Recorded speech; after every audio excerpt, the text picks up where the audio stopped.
welcome back to my channel. Kali ini kita akan belajar tentang kelompok sosial. Kalian tahu nggak sih manusia itu memiliki naluri membutuhkan manusia lainnya? Untuk apa ya? Untuk memenuhi berbagai kebutuhan hidupnya. Lebih dari itu, manusia itu dinyatakan sebagai makhluk sosial, yaitu makhluk yang hidup secara berkelompok. Nah, pengelompokan sosial pada masyarakat itu berbeda-beda. Dan tidak semua himpunan atau kumpulan orang-orang seperti penumpang kereta api atau orang-orang yang sedang berpergian di pasar gitu kan, di swalayan ya, bisa dikatakan sebagai kelompok sosial. Menurut Surjono Sukanto, ia mengatakan bahwa kelompok sosial itu merupakan kesatuan manusia yang hidup bersama, berhubungan secara timbal balik dan saling mempengaruhi. Adapun menurut Robert Camerton, ia menyatakan bahwa kelompok sosial ini merupakan sejumlah orang yang saling berinteraksi yang sesuai dengan pola yang telah mapan. Nah, berdasarkan pendapat para sosiolog tersebut dapat kita simpulkan bahwa kelompok sosial ini merupakan yang pertama, kesatuan manusia secara nyata, teratur, dan tetap. Yang kedua, memiliki kesadaran akan kelompoknya, ya, memiliki kesadaran untuk berkelompok. Terakhir, saling berinteraksi untuk mencapai tujuan atau kepentingan yang sama. Itu poinnya, ya. Ciri-cirinya dan syarat kelompok sosial apa sih? Menurut Robert Camerton, ya, ia menyebutkan ada 3 karakteristik suatu kelompok, yaitu yang pertama, memiliki pola interaksi. Yang kedua, pihak yang berinteraksi mendefinisikan dirinya sebagai anggota kelompok.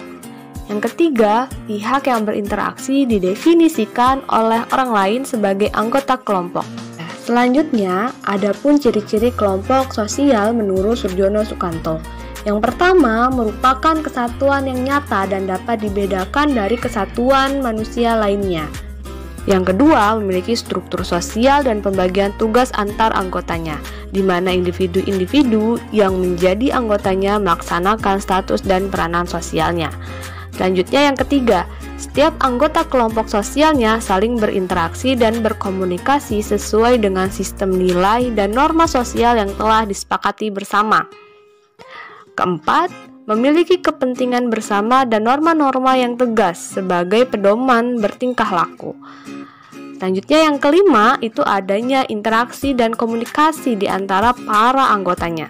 Nah, yang keenam, setiap anggotanya ini mempunyai motif yang sama.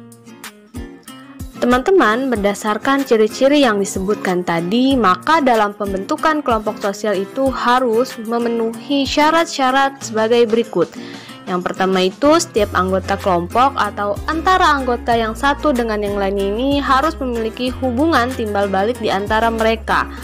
Setiap anggota kelompok harus memiliki kesadaran bahwa dirinya merupakan anggota atau bagian dari kelompok sosialnya. Nah, yang ketiga, setiap kelompok harus memiliki suatu faktor yang dimiliki bersama agar hubungan di antara anggota bertambah erat dan kuat. Yang keempat, suatu kelompok sosial itu perlu memiliki struktur, kaidah, dan pola perilaku yang khas sehingga berbeda dengan kelompok sosial lainnya. Terakhir, syaratnya adalah kelompok sosial itu perlu memiliki suatu sistem dan mampu berproses secara terus-menerus.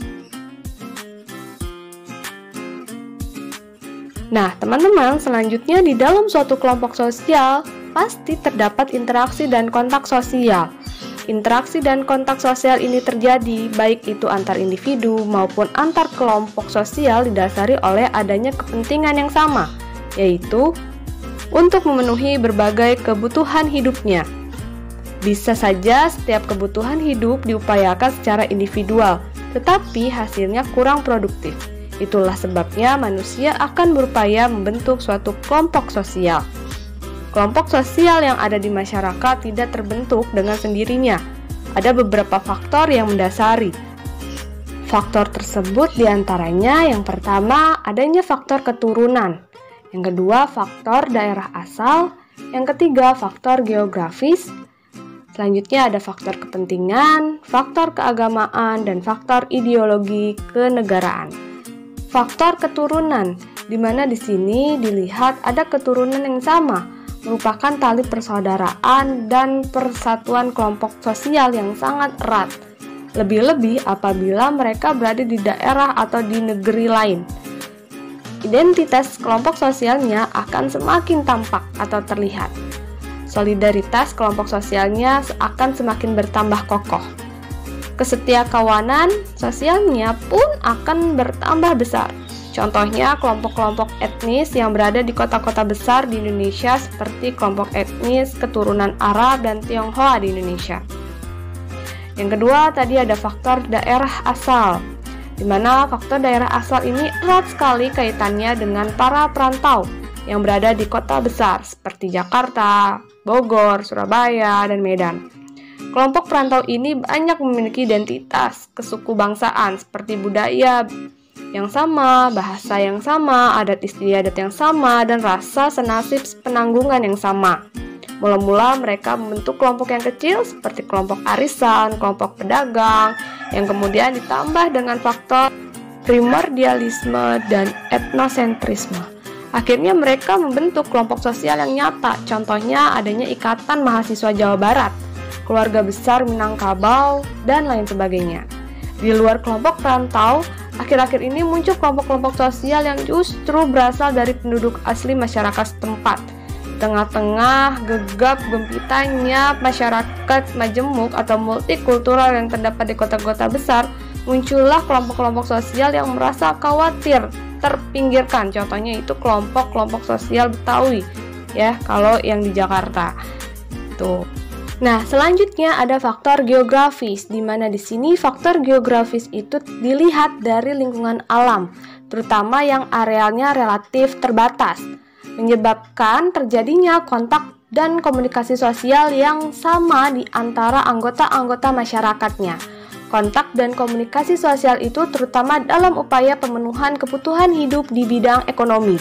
Oleh sebab itu muncullah kelompok nelayan di daerah pantai, kelompok petani di daerah pedalaman, kelompok peternak di daerah savana gitu ya. Nah, selanjutnya ada faktor kepentingan, di mana faktor kepentingan ini tidak terbatas, ya, bukan hanya di bidang ekonomi, tetapi juga di bidang-bidang kehidupan lainnya, seperti di bidang kesehatan, hukum, kesenian, olahraga, pariwisata, politik, ya. Nah, next ada faktor keagamaan, di mana sistem keyakinan dan emosi keagamaan ini merupakan faktor perekat terbentuknya faktor sosial di kalangan umat beragama tertentu. Faktor ini tidak hanya mengikat kelompok-kelompok sosial di wilayah tertentu, tapi sudah merambat lintas negara bahkan lintas dunia.